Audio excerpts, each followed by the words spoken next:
The morning sun hadn't yet peeped over the horizon when James Washington's boots hit the wooden floor of his farmhouse. At 73, his body might have aged, but his spirit remained as strong as the oak trees that lined his property. Every morning for the past 50 years, he'd followed the same routine. Up before dawn, a quick breakfast of toast and coffee, then out to greet his farm as it woke up. The farm stretched across 80 acres of Mississippi soil, land that meant more to James than just dirt and crops. His grandfather had bought this place with money he'd saved working extra jobs after the Civil War, when most freed slaves couldn't even dream of owning land. Now, 3 generations later, every furrow and fence post told the story of his family's determination. James walked through his fields, his weathered hands brushing against the corn stalks. The morning dew soaked the hem of his work pants, but he didn't mind. These quiet moments, just him and his land, were what he lived for. His wife used to joke that he loved the farm more than her, and sometimes he wondered if she wasn't a little right about that. In the distance, his old red barn stood against the brightening sky. It needed a fresh coat of paint, but it was still solid as the day his father had built it. Inside, the chickens were already stirring, and his 2 dairy cows, Betty and Rose, waited patiently for their morning milking. James talked to them as he worked, his voice gentle and low, just like his father had taught him. "Easy there, Betty," he murmured, positioning his stool. Another beautiful day ahead. The farm wasn't just a business to James, it was his legacy, his pride, and his daily reminder of where he came from. Even as bigger farms with fancy equipment and chemical fertilizers sprouted up around him, he stuck to the old ways. His vegetables might not be the biggest, but locals at the farmers' market said they were the sweetest they'd ever tasted. Most of his neighbors respected him, not just because he was good at what he did, but because he carried himself with quiet dignity. He'd raised 3 children on this land, sent them all to college, and never asked for a handout from anyone. His youngest son had moved to the big city and worked for the government now, something important that James didn't fully understand, but he was proud all the same. As the sun climbed higher, James loaded his pickup truck with fresh vegetables for the market, tomatoes so ripe they looked ready to burst, green beans picked just that morning, and sweet corn that people would line up to buy. He arranged everything carefully in wooden crates his grandfather had made, each one smooth from decades of use. The world had changed a lot since James first started farming this land. He'd seen tractors replace mules, watched as phones got smaller and smarter, and noticed how the little town nearby had grown into something bigger and busier. But here on his farm, time moved at its own pace. The seasons still changed the same way, seeds still needed the same care to grow, and hard work still meant something. Before leaving for the market, James took one last look at his fields. The morning sun had burned away the dew now, and his crops stretched out before him like a patchwork quilt, rows of corn, tomatoes, and beans, each plant tended by his own hands. He smiled, feeling the same pride his grandfather must have felt when he first owned this land. Little did James know that this ordinary morning would lead to something extraordinary. A chain of events that would test his dignity, challenge his faith in people, and ultimately change not just his life, but his entire community. But for now, he was simply a farmer, heading to market with his produce, carrying on a tradition that ran as deep as the roots of his oldest trees. The July heat was unforgiving as James drove his old pickup truck down County Road 27. His truck bed was loaded with fresh produce, each crate packed carefully for the farmer's market. The morning's harvest had been good. His tomatoes were especially fine this year, and he knew his regular customers would be pleased. The truck's air conditioning had given up years ago, so James drove with his windows down, letting the warm breeze ruffle what was left of his gray hair. The radio played softly, an old gospel station that kept him company on these weekly drives to market. He hummed along, tapping his fingers on the worn steering wheel, his mind already on the day ahead. He noticed the police car in his rearview mirror about a mile from the Thompson Creek Bridge. At first, he paid it no mind. After all, he wasn't doing anything wrong. His license was current, his truck's registration up to date, and he was driving exactly at the speed limit, just as he always did. The police car followed him for another quarter mile before its lights suddenly flashed to life. James's heart skipped a beat, but he did exactly what his father had taught him decades ago. He turned on his signal, pulled over slowly, and placed both hands visible on the steering wheel. Through his side mirror, he watched two officers step out of their patrol car. Something about their approach made his stomach tighten. They walked fast, hands hovering near their weapons, as if approaching a dangerous suspect instead of an elderly farmer. "Keep calm," James whispered to himself. "Just keep calm." He could hear their boots on the gravel, crunching closer. The first officer appeared at his window, young, maybe 30, with hard eyes that didn't match his baby face. His nameplate read Officer Wells. The second officer, older and heavier set, positioned himself by the truck's rear, his hand resting on his holster. "License and registration," Officer Wells barked, not bothering with a greeting. James noticed how the officer's other hand stayed near his weapon, as if an old man in a produced truck might suddenly turn dangerous. "Yes, sir," James replied quietly, keeping his movements slow and deliberate. "My registration's in the glove box, and my license is in my wallet. I'm going to reach for them now, if that's all right."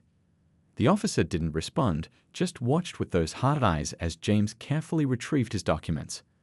The summer heat seemed to intensify, and James could feel sweat rolling down his back. In all his years of driving this road, he'd been pulled over maybe twice, and never like this. "Step out of the vehicle," the second officer suddenly commanded from behind. His nameplate identified him as Deputy Morrison. "Sir?" James asked, confusion clear in his voice. "May I ask what this is about?" "I said step out of the vehicle," Deputy Morrison repeated, his voice rising. "Keep your hands where we can see them." James's joints protested as he slowly climbed down from his truck. The gravel crunched under his work boots, and he could feel the eyes of passing cars on him.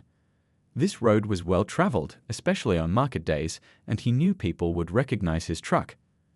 The thought of being seen like this, at his age, made his chest tight with a mixture of shame and anger.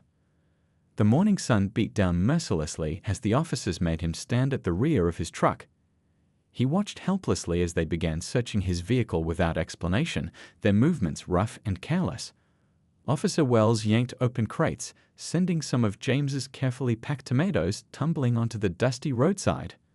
"Those are for the farmer's market," James said quietly, trying to keep his voice steady. "I've been selling there for 50 years. "Quiet," Officer Wells snapped. "We'll tell you when you can speak." More cars passed by slowly now, their occupants craning their necks to see what was happening. James stood straight despite his aching back, determined to maintain his dignity even as he watched the morning's work being carelessly scattered across the ground. He thought about his grandfather, who'd faced far worse than this, and his father, who'd taught him that dignity couldn't be taken, only surrendered. The sound of his precious tomatoes hitting the gravel was like physical pain to James, but he kept his face neutral, even as his hands trembled slightly at his sides. The morning that had started so peacefully had turned into something else entirely, and James had no idea why. But deep inside, in a place he tried to keep buried, he knew exactly why this was happening. Some things hadn't changed as much as people liked to pretend. The sun climbed higher in the Mississippi sky as James stood by his truck, watching helplessly as the officers continued their search. His legs ached from standing, but he didn't dare move or ask to sit down. The morning had turned into a nightmare, and it was far from over. "Where'd you get all this produce?" Officer Wells demanded, holding up one of James's prized tomatoes. His tone suggested he already had his mind made up about the answer. "I grew it myself, sir. On my farm just up the road. Been farming that land for over 50 years now." James kept his voice steady, though his heart was racing. Every car that passed by felt like another small humiliation. Deputy Morrison snorted. "Your farm? And I suppose you've got paperwork for that too."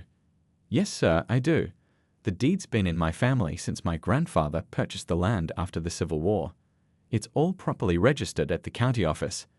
James could feel sweat trickling down his back, but he stood tall, just as his father had taught him. A red pickup truck slowed as it passed.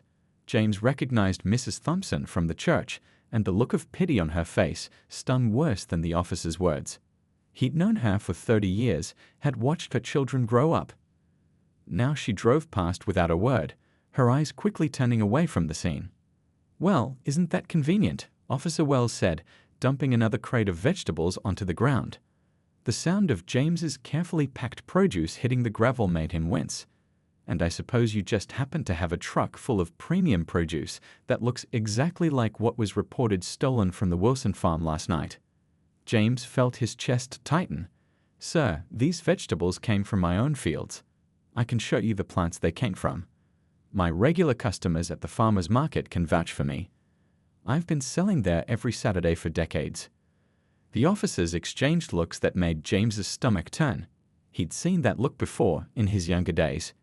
It was the look that said nothing he could say would matter. "Put your hands on the truck," Deputy Morrison ordered, stepping closer. "Spread your legs." James complied, the hot metal of his truck burning against his palms. As the officer patted him down roughly, he could see more of his tomatoes rolling into the drainage ditch. Each one represented hours of careful tending, watering, and picking at just the right time. His father had taught him how to grow them, passing down knowledge that went back generations. A school bus passed by, and James closed his eyes briefly, not wanting to see the children's faces pressed against the windows. He thought about his own son, working his important job in the city. What would he say if he could see his father now, being treated like a common thief on the side of the road? "Found anything yet?" Officer Wells called out, still rummaging through the truck's cab. "Nothing yet," Deputy Morrison replied, stepping back from James. "But these types usually hide things pretty well." The words cut deep, but James kept his face neutral. He'd learned long ago that showing anger would only make things worse. Instead, he thought about his grandfather, who'd faced much worse than this and still kept his dignity. Another car slowed down, and this time James recognized Mr. Reynolds, one of his regular customers. The elderly white man actually stopped his car, rolling down his window. "Everything all right here, officers?" Mr. Reynolds called out. "That's James Washington you've got there. He's been selling me the best tomatoes in the county for 20 years. The officers straightened slightly, their demeanor shifting. James could see Officer Wells trying to decide how to handle this unexpected intervention. "This is a police matter, sir," Deputy Morrison said firmly. "Please move along." Mr. Reynolds hesitated, looking at James with concern. James gave him a small nod, silently telling him it was okay to go. The last thing he wanted was for someone else to get involved and make things worse. As Mr. Reynolds reluctantly drove away, James noticed his produce scattered across the ground, baking in the hot sun. Hours of work ruined, but that wasn't what hurt the most. It was standing there, being made to feel like a stranger on roads he'd traveled all his life, in a community where he'd spent decades building a reputation for honest work. In a sleek office building in Washington, D.C., James's youngest son sat at his desk, reviewing classified documents. The office nameplate on his door read Senior Intelligence Analyst, but that was just a cover. His real work went far deeper than most people would ever know. To the outside world, he was simply a government worker pushing papers. His neighbors thought he worked in data analysis. Even his father believed he was just a business consultant.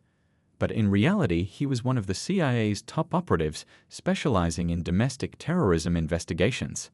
His phone buzzed, a text from his sister.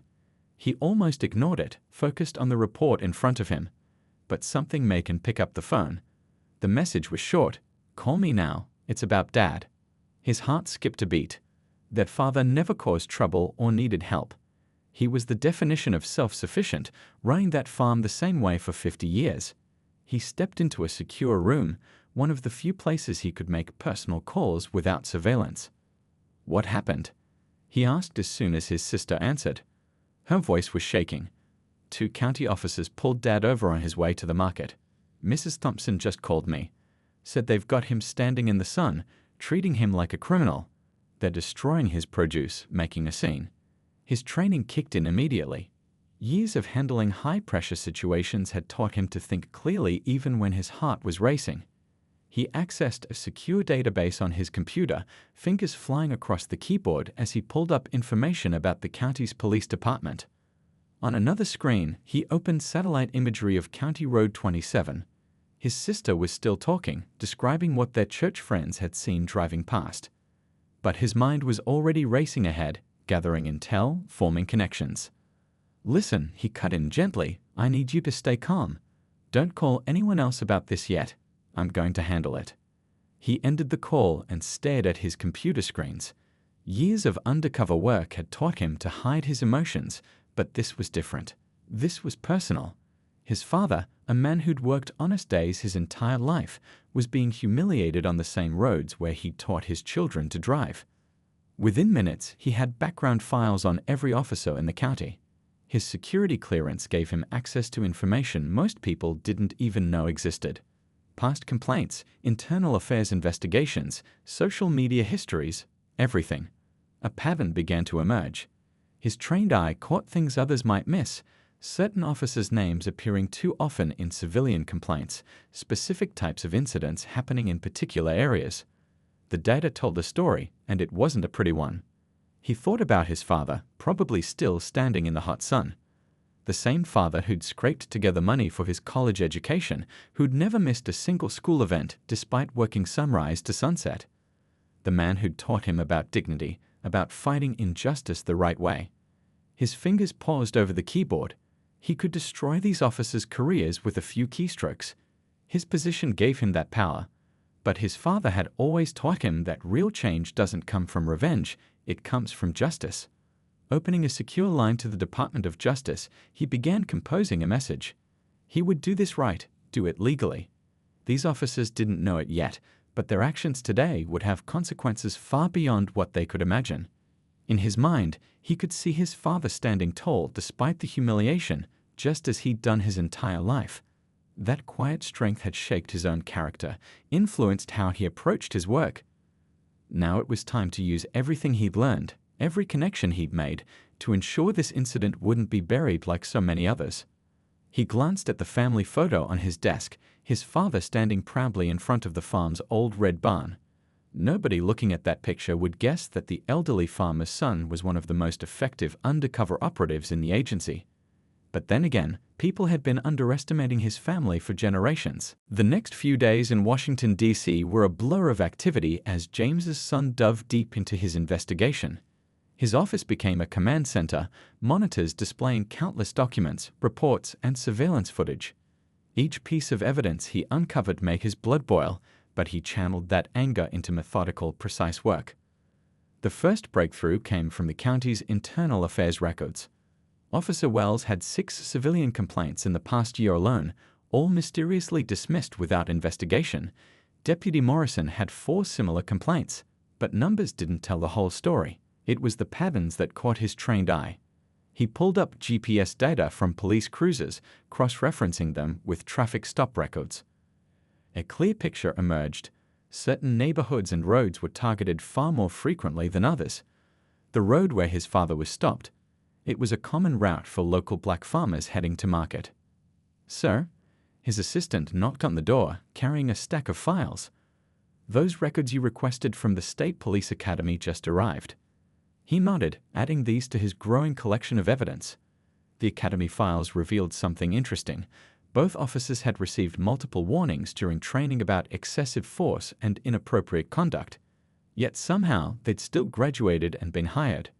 His computer pinged with an alert. A facial recognition search he'd been running had found something. A photo of Officer Wells at a private gathering 6 months ago. The image made him sit up straighter. In the background, partially visible but unmistakable, was a flag representing a known hate group. Working late into the night, he began connecting threads that others had missed or ignored. Bank records showed unusual deposits in Deputy Morrison's accounts. Social media posts, deleted but not forgotten by the internet, painted a disturbing picture of personal beliefs at odds with the oath to protect and serve. He thought about his father, about the dignity with which he handled that humiliating situation. It would have been easy to use his position to simply destroy these officers' lives. But his father had taught him better than that. Real change required patience, strategy, and working within the system. His phone rang. A secure line from one of his contacts at the FBI's Civil Rights Division. "I got your preliminary report," his contact said. "This is solid work, really solid. How long have you been building this case?" "Just 4 days," he replied, rubbing his tired eyes. "But I'm not done yet. There's more here than just 2 bad officers. This is systemic." He pulled up another screen showing complaint statistics from neighboring counties. The numbers told the story of a regional problem. one that had gone unchecked for too long. His father's incident wasn't isolated, it was just the first time they targeted someone whose son had the resources to fight back. A knock on his door interrupted his thoughts. It was his department chief, looking concerned.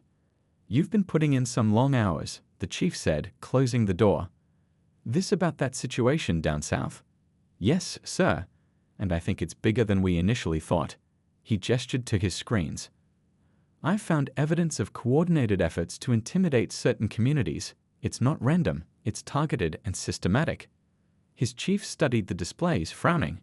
"You're sure about this? Once we move on it, there's no going back." "I'm sure." He pulled up another document. "And I've made sure every piece of evidence is rock solid. When we present this to the Justice Department, they'll have everything they need for a full federal investigation." Later that night, as he finally headed home, he thought about his father again. The old man had no idea what was coming, how his quiet dignity in the face of injustice was about to spark a change that would ripple through the entire region.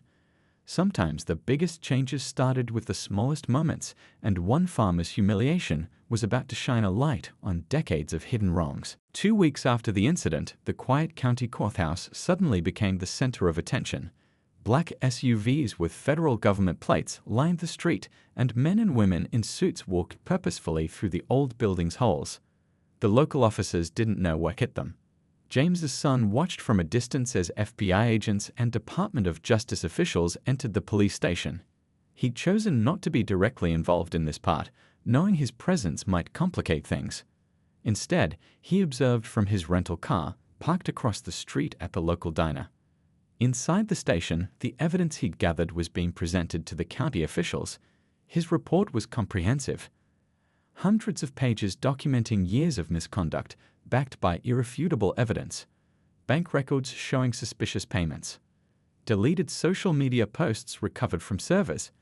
Dash cam footage that had mysteriously disappeared from official records but had been backed up elsewhere. The local news crews started arriving around noon. They'd received anonymous tips about a major federal investigation, though none of them knew the full story yet. He watched as reporters set up their cameras outside the courthouse, hungry for any information about why the feds had suddenly descended on their small town. His phone buzzed, a text from his sister. "Dad's asking questions about all the commotion in town. Should we tell him?" "Not yet," he replied. The time would come for that conversation, but right now, the process needed to play out properly. Inside the station, Officer Wells and Deputy Morrison were facing the consequences of their actions. The FBI agents had arrived with warrants, not just for official records, but for personal computers, phones, and financial documents. The investigation had uncovered connections to organizations that caught the attention of federal authorities. The police chief, a man who'd looked the other way for years, sat stunned in his office as federal agents boxed up his files. The evidence showed he'd been more than just negligent. He'd actively covered up complaints, buried reports, and protected officers who should have been fired years ago. By mid-afternoon, word had spread through the small town. People gathered on the sidewalks, watching the proceedings with a mixture of shock and, for some, hope. Among the onlookers, James's son recognized faces from his father's stories, farmers who'd faced similar treatment but had no one to fight for them.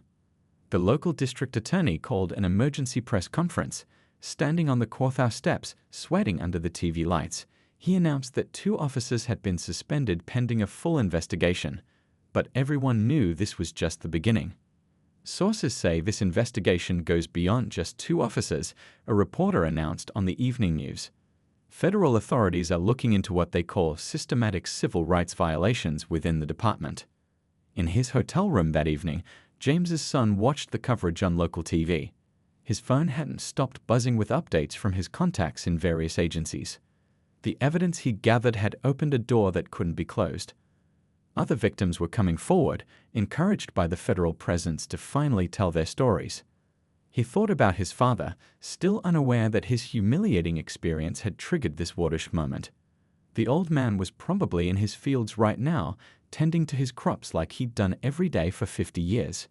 He believed in quiet dignity and standing tall even when others tried to bring you low. The investigation would take months to complete. There would be resignations, arrests, and a complete overhaul of the department's policies and procedures. But more importantly, there would be accountability, real, meaningful change that would protect future generations from experiencing what his father had endured. As night fell, he drove past his father's farm. The old red barn stood silhouetted against the darkening sky, and he could see the lights on in the farmhouse. Soon he'd tell his father everything, about his real job, about what he'd done. But for now, he was content knowing that justice was finally being served, not through violence or revenge, but through the patient, methodical application of law and truth. 6 months after that fateful morning on County Road 27, James sat on his front porch, looking out over his fields as the sun set. The farm looked the same as it always had: the old red barn, the rows of vegetables, the oak trees lining the driveway. But the world around it had changed in ways he never expected. His son had finally told him everything one quiet evening over dinner. At first, James couldn't believe it. His youngest, the boy who'd once helped him pick tomatoes, was actually a high-ranking government agent. The story of how he'd uncovered years of misconduct and brought federal investigators to their small town seemed like something from a movie. "You did all that because of what happened to me?"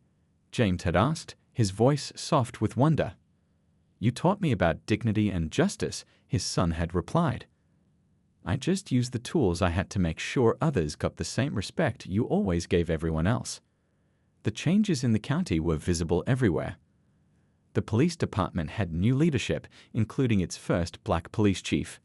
Every officer now wore body cameras, and a civilian oversight board reviewed complaints. But the biggest change was in people's attitudes. Today, James was heading to the community center for a meeting. Who would have thought that he, a simple farmer, would be speaking to a room full of people about community relations? But his story had become a symbol of both what was wrong and what could be made right. As he drove his truck into town, the same route where he'd been stopped that day, he noticed Officer Chen, one of the new officers, waving at him. The young officer often stopped by the farmer's market now, not to harass anyone, but to actually talk with the vendors and build relationships. The community center was packed when he arrived. These meetings had become monthly events, bringing together police officers, local officials, and residents from all parts of the county. Today, they were discussing plans for a joint community garden where officers would work alongside residents to grow food for the local food bank. Mr. Washington called Mrs. Thompson, the same woman who'd driven past during his ordeal months ago. "Would you share your thoughts about the changes you've seen?" James stood slowly, feeling the weight of all eyes on him. He wasn't a public speaker, just a farmer who'd lived by simple principles his whole life. But sometimes the simplest words carried the most truth. "6 months ago," he began, his voice quiet but clear, "I stood on the side of the road, watching my tomatoes get thrown in the dirt. I felt shame that day, not for anything I'd done wrong, but because I was being treated like I didn't belong in the community I'd lived in my whole life." The room was silent, everyone listening intently. But something good came from that bad morning. "My son showed me that fighting injustice doesn't mean fighting with fists or angry words. It means working within the system, using truth and facts to bring about change. And now look at us, all sitting here together, planning a garden of all things." He gestured to the new police chief. "Our officers are part of our community now, not just people with badges. They stop by the farmer's market, know our children's names, understand our lives. That's what real protection and service looks like." The following Saturday at the farmer's market, James's table was as busy as ever. His tomatoes were still the best in the county, but now people came not just for the produce, but to talk with the farmer who'd inadvertently helped transform their community. Young officers in training now had to spend time working in the community garden, learning about the people they would serve. James often shared his story with them, not to shame anyone, but to teach about the importance of treating everyone with dignity. His grandfather's old wooden crates, the ones that had been dumped in the dirt that day, now sat proudly on his market table, filled with fresh vegetables. They were more than just boxes now. They were reminders that positive change was possible, that dignity couldn't be taken away, only transformed into something stronger. As the sun set on another market day, James looked around at his community, black, white, and brown faces all mingling together, officers chatting with vendors, children playing without fear. His son had used his position to spark change, but it was the whole community that had come together to make that change last.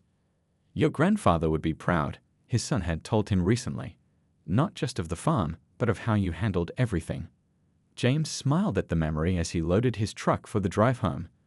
The same road that had once been the scene of his humiliation now felt different, not because it had changed, but because the people traveling it had changed. And that, he realized, was the most important transformation of all.